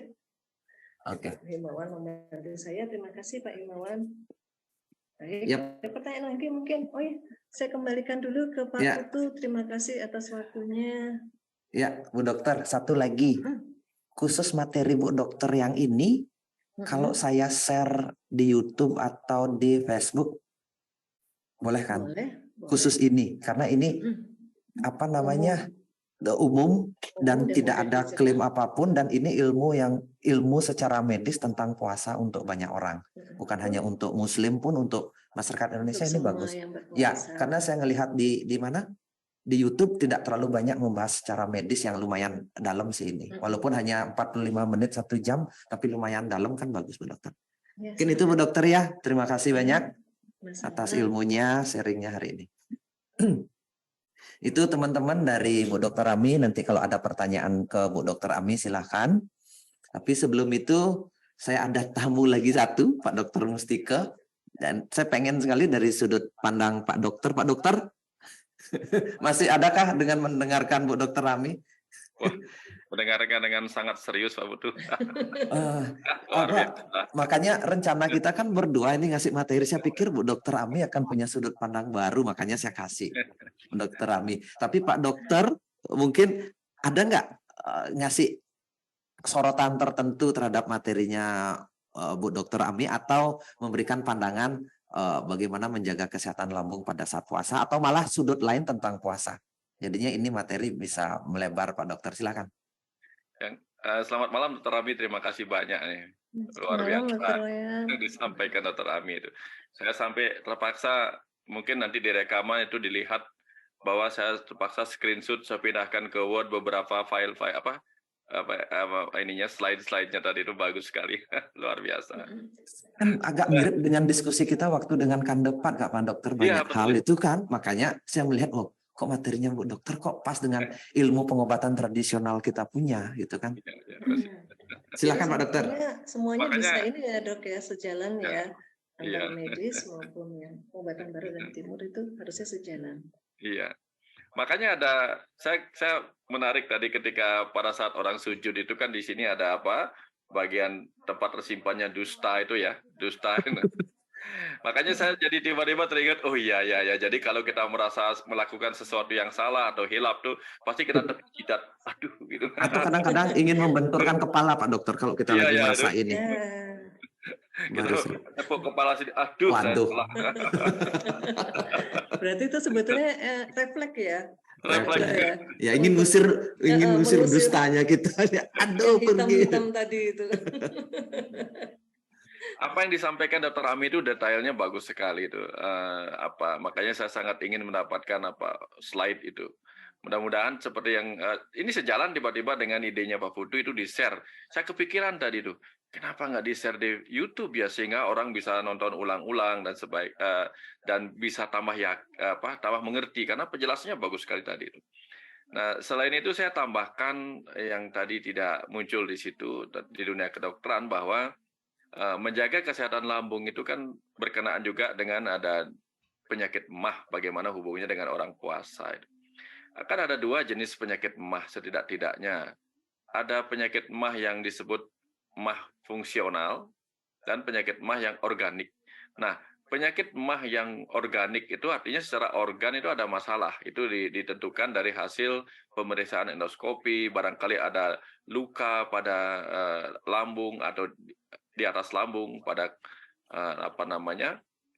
kerongkongan itu, atau di bawah lambung di usus 12 jari atau yang lain-lainnya di sistem pencernaan itu ada luka-luka sehingga mengganggu sistem pencernaan kita. Nah, kalau itu tentu kita membutuhkan obat-obatan dari dunia medis ataupun obat-obat herbal yang bisa membantu mempercepat penyembuhan luka-luka pada organ-organ lambung. Itu kalau terjadi pada MAH yang sifatnya organik. Tapi kalau MAH yang sifatnya fungsional, terutama karena cara makan yang salah, kemudian frekuensi yang tidak benar seperti disampaikan tadi itu, kemudian pikiran yang banyak stres, kemudian jenis makanan yang salah. Nah itu tadi seperti disampaikan Dr. Ami, puasa ini adalah cara kita untuk mengatur kembali pola makan atau diet kita sehingga nanti MAH yang disebut MAH fungsional yang disebabkan oleh berbagai faktor tadi itu bisa semakin lama semakin disembuhkan. Sehingga sampai dikatakan bahwa puasa ini bisa justru menyembuhkan orang yang mengalami MAH, terutama yang mengalami penyakit MAH yang fungsional tadi karena faktor pikirannya, karena pola makan yang salah, jenis makanan yang salah, kemudian cara makan dan sebagainya itulah kemudian sudah disampaikan di bagian terakhir tadi oleh Dr. Ami. Ini yang bisa penting sekali untuk diteruskan selama kita menjalankan puasa dengan benar. Intinya adalah puasa dengan benar, sebagaimana disampaikan tadi. Bukan hanya sekedar puasa tidak makan, beda ya. Puasa tidak makan itu beda dengan puasa yang dimaksudkan menurut saya. Puasa tidak makan tuh ya sama aja kita mungkin nggak bisa beli makanan, beda. Tapi kalau puasa yang di dalam pembelajaran ini, itu puasa yang benar-benar detailnya seperti itu ilmiahnya. Saya tadi Pak Putu, Dr. Ami, saya mendengarkan tadi itu bukan seperti seorang dokter. Tapi saya mendengarkan apa yang Dr. Ami sampaikan seperti setitik sel di dalam tubuh kita yang berterima kasih karena apa? Apa yang ingin saya sampaikan sebagai sel-sel tubuh dijelaskan sedemikian rupa. Itulah maksud saya. Seperti sel-selnya ngomong. Ya, Jangan begini kalau jangan penting terlalu saya sel-selnya yang ngomong. Jadi Jadinya kalau saya kelaparan, saya akan melakukan ini. Kalau Anda mau puasa, saya akan mengurangi gula darah saya dan seterusnya. Itu seperti sel-sel tubuh kita ya, yang bercerita tidak bisa ya, bercerita atau bercerita tanpa ya. kata-kata. Itu Sehingga lewat Bu diceritakan, Dokter, Kami. lewat Bu Dokter Ami selnya ngomong. Dokter Ami itu seperti sel-sel sampai yang keluar sedang ngomong. suara tadi ya dok ya. Iya. Suara double lagi.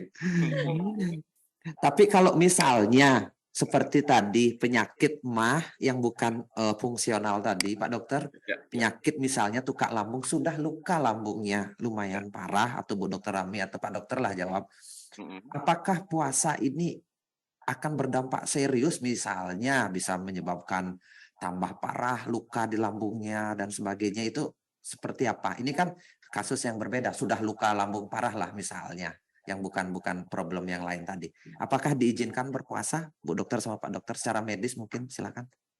Ya, tentu saja biasanya karena kalau ada sesuatu yang luka di jaringan-jaringan organ tubuh asam lambung kita, tentu akan diupayakan supaya asam lambung itu tidak meningkat atau tidak diproduksi yang menyebabkan dia bertambah parah lukanya. Artinya sama aja kalau kita lagi luka dikenain cairan asam HCl, itu HCl contoh asam lambung itu seperti cairan yang kita gunakan Prostek itu misalnya itu kalau kena luka kan sangat-sangat tidak bagus, sangat-sangat memperburuk. Nah, itu sebabnya diupayakanlah dikurangi produksi asam lambungnya, sehingga diberikan obat-obat yang mencegah produksi asam lambung berlebihan dan bisa menguranginya, ditambah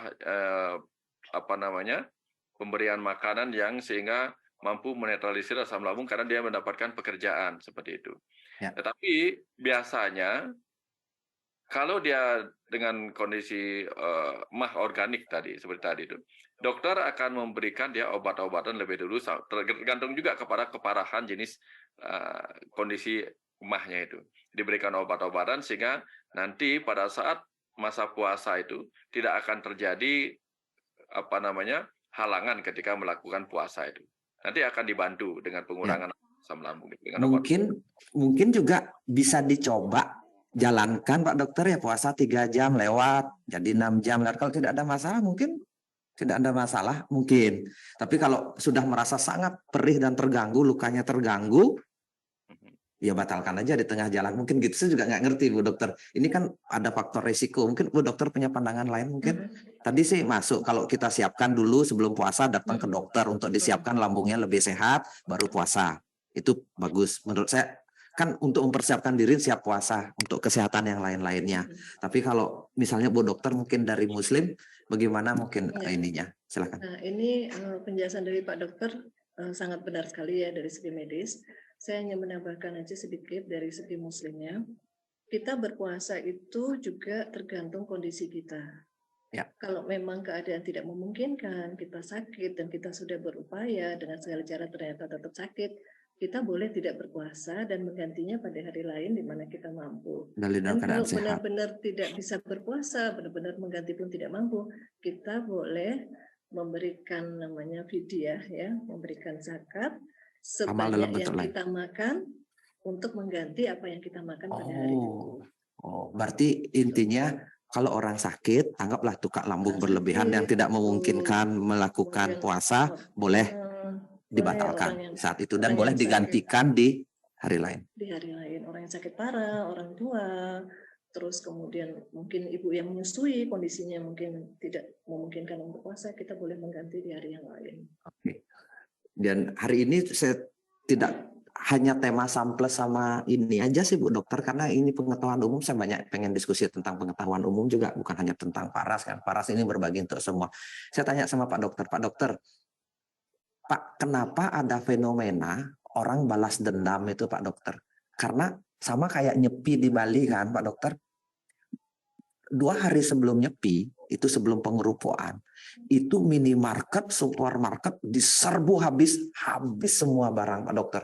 Orang yang biasa pengeluaran misalnya 100.000 bisa mendadak jadi 500.000. Omset minimarket itu jauh lebih besar daripada hari-hari. Padahal mau nyepi. Jadinya seperti ada orang ketakutan sama. Mungkin ini tidak berlaku untuk semua ya Pak Dokter, mungkin sama orang puasa, mereka takut. Makanya sudah sebelum buka pun mereka sudah mempersiapkan makanan banyak, masak makanan yang enak semua dengan jumlah yang besar dan sebagainya. Seperti ada rasa ini dari segi mindset itu nggak boleh kekurangan kita. Tadi sudah kita minus, sekarang harus plus lebih gitu loh. Tadi kan minusnya banyak ini selama 12 jam. Nanti harus ini kita rugi 12, kita harus nambah nanti 14 ini. Dulu kita tidak makan 200 gram, kita harus kasih sekarang malamnya 400 gram nasi putih gitu misalnya. Fenomena seperti apakah yang ada di dalam pikiran kita dari segi sudut spiritual misalnya, atau dari segi apa gitu Pak Dokter? Silakan Pak Dokter. Ya, kalau kita mau lihat di alam liar sana, itu ada beruang Pak Putu. Dia makannya banyak sekali untuk fase hibernasi selama musim dingin. Ya. Sehingga dia kumpulkan lemak sebanyak-banyaknya, sehingga dia pada saat musim dingin tidak dapat makanan, dia masih bisa bertahan hidup. Itu dilakukan oleh beruang. Pada manusia juga sama. Yang melakukan itu kan adalah orang yang beruang. Beruang. Kalau nggak punya uang, ya tetap aja nggak bisa belanja banyak-banyak. Beruang juga. Ujung-ujungnya apa? Supaya nanti selama 2 hari itu ada cadangan makanan di luar. Kalau beruang di alam sana itu kan cadangan makanannya dimasukkan ke dalam tubuhnya. Nanti 2 hari selama ini nggak makan, itu diolah lagi. Nah kalau kita kan enggak, manusia yang beruang gitu.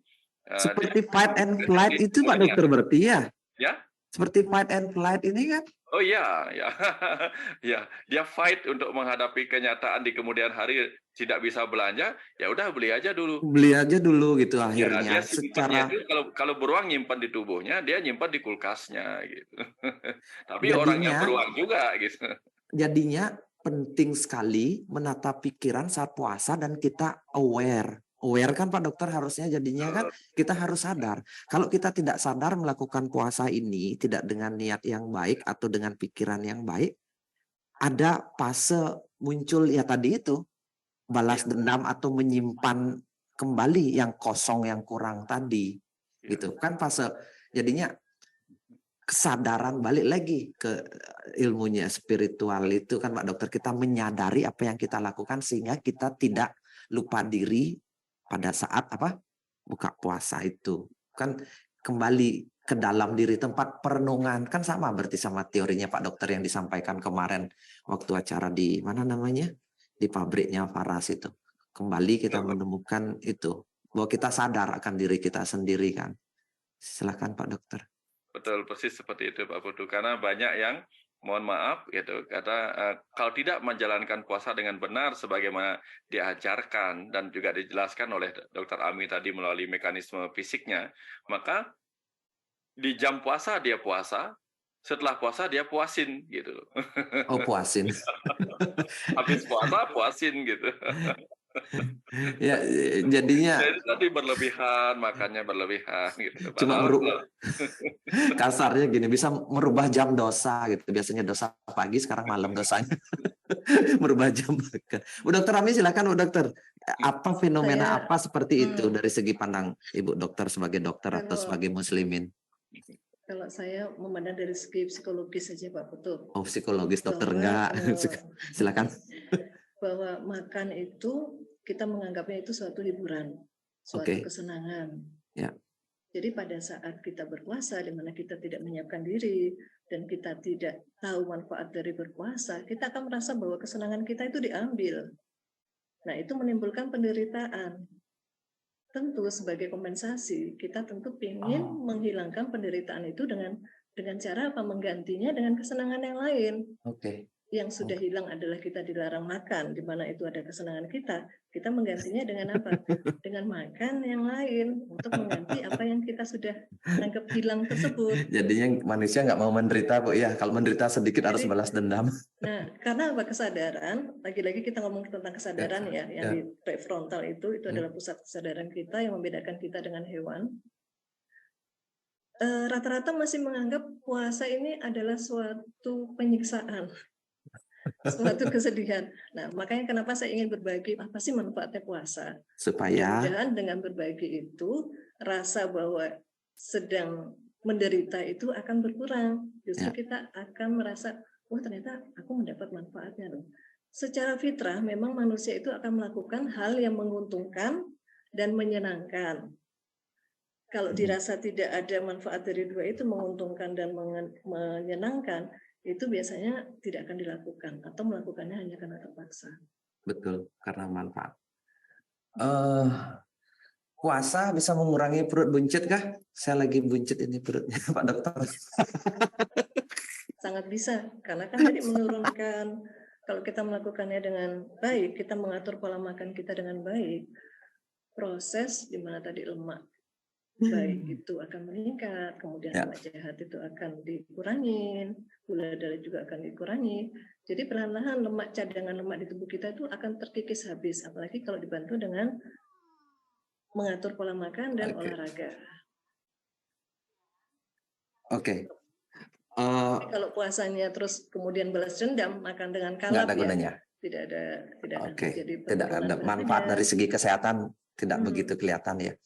Mungkin Pak Dokter ada yang ingin disampaikan mengenai apa namanya, mungkin pada saat ini kan bulan puasa juga, sekalian apa yang ingin Pak Dokter titipkan melalui acara ini, atau ada hal yang ingin disampaikan lagi mengenai materi tentang puasa dan kesehatan pencernaan ini, atau kalau saya sih pengennya topiknya sebenarnya puasa dan memang pengendalian diri dan pikiran, karena sebenarnya kesehatan pencernaan untuk menjaga itu minim pengaruhnya, malah kita tambah lebih sehat. Tapi apakah sebenarnya puasa dulu kita bisa mengendalikan pikiran, atau menjaga pikiran dulu baru kita bisa puasa? Sebenarnya yang mana yang benar itu? Atau Pak Dokter mungkin, atau ada sesuatu yang ingin Pak Dokter sampaikan tentang nilai-nilai spiritual yang ada di balik puasa ini dari sudut Bapak Dokter sebagai penekun spiritual? Silakan. Ya, kalau kita bicara tentang 3 hal nih Pak Putu, Ya. paras, kemudian puasa, kemudian kesehatan dan sebagainya itu. Ya. Kita pertama bisa melihat kata puasa berasal dari kata upawasa. Ya. Upa artinya dekat, vas itu artinya hidup. Ya. Berarti puasa atau upawasa ini adalah sebuah kegiatan yang membuat kita bisa mendekat dengan Sang Hidup. Oh. Ya, siapa Sang Hidup? Itu Tuhan atau percikan Tuhan dalam diri kita. Sehingga dengan berpuasa kita bisa merasa bersyukur bahwa betapa pentingnya, berapa banyaknya hal-hal yang sudah diberikan selama ini. Nanti kalau kita sudah dengan upawasa ini mendekat kepada Sang Hidup dalam diri kita, nanti kita akan menemukan yang hilang selama ini. Misalnya apa sih visi misi kita sebagai Sang Hidup? Pak Dokter, sebentar dulu. Berarti puasa artinya mendekatkan diri dengan Sang Pencipta. Sang Pencipta atau Sang Pemberi hidup itu. Ya. Berarti sebenarnya puasa kita dengan cara tidak makan ini kita mendekatkan diri gitu. Sesungguhnya demikian. Gitu. Oke, lanjutkan. Saya Ketika baru ngerti sekarang. Iya, ketika kita puasa, mungkin secara fisik kita merasa lapar. Lapar akan membuat kita terngiang-ngiang akan kematian. Dan tentu saja kematian akan membuat kita teringat pada Sang Hidup. Ya, seperti itu contohnya. Makanya banyak di ajaran-ajaran orang dulu itu, mereka belajar di tempat-tempat kematian, di kuburan, untuk melihat rahasia kehidupan pada kematian. Nah, puasa itu kan kalau dalam secara sederhananya kan membuat orang lapar. Lapar itu mendekat pada kematian, lalu dia akan mengingat Sang Hidup. Sehingga upawasa itu membuat kita merasa dekat kembali dengan Sang Hidup. Bahwa apa? Ternyata betapa bahagianya saya berhubungan dengan banyak hal-hal hidup. Kita bisa hidup karena memakan makhluk-makhluk hidup, entah tumbuh-tumbuhan, entah hewan. Berarti kita harus berterima kasih kepada makhluk-makhluk hidup yang kita makan, juga berterima kasih kepada Sang Hidup yang ada dalam diri kita yang membuat kita hidup, ya, dan Sang Pencipta yang membuat segala kehidupan ini. Itu tujuan utama dari upawasa tadi dalam ajaran Sanskerta itu. Nah, sehingga kalau kita sudah mendekat kembali dengan Sang Hidup itu, kita akan menemukan banyak hal-hal yang hilang. Banyak faras, banyak hal-hal yang selama ini hilang dalam perjalanan kehidupan kita ini. Menemukan apa sih visi misi hidup kita, apa sih sebenarnya yang kita cari di kehidupan ini. Banyak hal yang dulunya tidak kita temukan, akan kita temukan kembali lewat puasa ini kalau kita merenungkannya lebih detail. Kira-kira seperti itu, Pak Putu. detail seperti Pak itu. Dokter, jadinya antara puasa, faras, dan kesehatan nyambung semua ya Pak Dokter ya. Ya. Jadinya kita puasa tujuannya adalah mendekatkan diri kepada Sang Pencipta atau Sang Pemberi hidup, dan kewarasan itu, keparasan itu adalah sehingga kita menemukan kembali kewarasan kita, menemukan visi misi atau makna hidup kita sendiri, di balik juga pastinya memberi kesehatan seperti Bu Dokter Ami tadi ceritakan. Betul. Ini disambung-sambungkan atau memang nyambung gitu? Karena kefarasan juga berarti kesadaran, juga berarti kesehatan gitu. Oh, Kan itu ya. Sehingga nyambung sebenarnya. Pasal-pasal itu sedang terkonek terus-menerus. Dan saya kaget tadi dengan materinya Bu Dokter Ami, kok seperti apa yang saya obrolin dengan Pak Dokter beberapa akhir-akhir ini, kok materinya Bu Dokter Ami beberapa masuk. Saya pikir itu ada nilai-nilai spirit kan ngomong bicara puasa dan itu kan nyambung, berarti saya pikir begitu. Jadinya tinggal ngerasa ya Pak Dokter tadi materinya sesuatu yang menarik gitu, tidak ilmiah banget gitu, tapi ada penelitian-penelitian yang nyambung ke dunia spiritual gitu loh, ke dunia-dunia nilai makna hidup, pelayanan dan sebagainya. Karena semua memang sedang mengajarkan kita betapa kecerdasan yang ada di dalam sel-sel tubuh itu ingin sekali dipahami. Karena itu yang hilang. Pemahaman akan kecerdasan sel-sel tubuh hilang.